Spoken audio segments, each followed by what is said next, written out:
ኑን ቀን በለው አለ ማይክል ጃክሰን በአዲስ ነገር መጥቷል ማለት ነው። አርማ የተመልካቾቻችን ላይክ፣ ሸር፣ ሰብስክራይብ እያደረጋችሁ ማይክል ጃክሰን ከልጄ ጋር ሻወር እየወሰድኩኝ ነው ልጄ የመጀመሪያ እያለ ልዑልዬን እንግዲህ ፊደል ያስቆጠርከኝ ሀሁሁ ያስባልከኝ ብሎ እንግዲህ ሙዚቃ እንትን እያለ ነው። ኡይ ልዑልዬ ድግ በሊኒ ኡይ አባቱን መሳይ ልዑልዬ የትኛው ሻወር ነው የምትወስደው ማይክል ጃክሰን?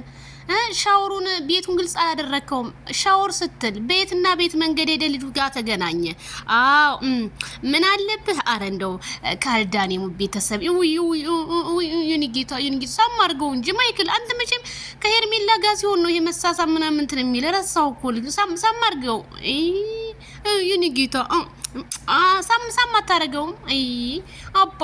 አባዬ ይላል የመጀመሪያ ልጅ አንተ ባንተ ብዙ ነገር ሆኛለሁ አይቻለሁኝ። አዎ እሱማ ይታል እናቃለን። እንግዲህ ማይክል ጃክሰን እንግዲህ የድሮ እንትን አይመለስምና በል እንግዲህ አርፈ ወደ ሄርሜላ ሁለተኛው ልጅ ደግሞ ሲመጣ እንደዚህ ያጣጣብክ ምናምን እናንተ ለካ ትናንትና ጥፍትፍት ብለው ዋልከው ከባባዬ ጋር ገላውን ስታጥበውለህ ነው። አንደኛም እኮ ስጠፋኮ ግራ ግብትብት ብሎን እኮ ነበር። ማይክል ጃክሰን ምን ሆኖ ነው ምሽቱን ጭራረገ በቻናሉም አልመጣም እያልን ነበርና ልጅህን ደግሞ አላህ ያሳድግልህ ብለናል። ዜድሽ አድረሽ ማይክል ጃክሰን መጣው መጣየው እኮ ቲክቶኩ ባንድ እግሩ ቆሟል። ዊ ባባዬ ልዑል